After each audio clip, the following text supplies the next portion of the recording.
This is our G-scope. It's a metal disc surrounded by a rubber field housing. It's very simple to use.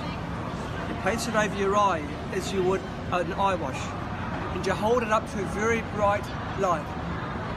You can hold it up and look directly at the sun, ensuring the other eye is blocked. You'll see through the hole little specks, or you might see some movement. Everything that you see is a microscopic view of what is both inside your eye and covering your eye. So you now have the ability to view microscopic organisms that are inhabiting your body.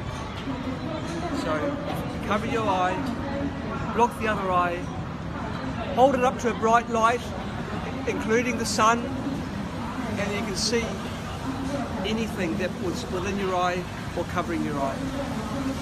Why it's called a G-scope? It's called a G-scope because the idea came from a researcher in the UK. His name is Paul Grudska, so we've named the microscope after him. The G is his surname. Okay. What is the working theory of this? The working theory is the pinhole theory. There's a laser cut hole. It has been cut with a special laser. When light passes through the hole, it disperses, and everything that you can see is within focus. It's how pinhole cameras used to work back in the early days. Okay, thank you.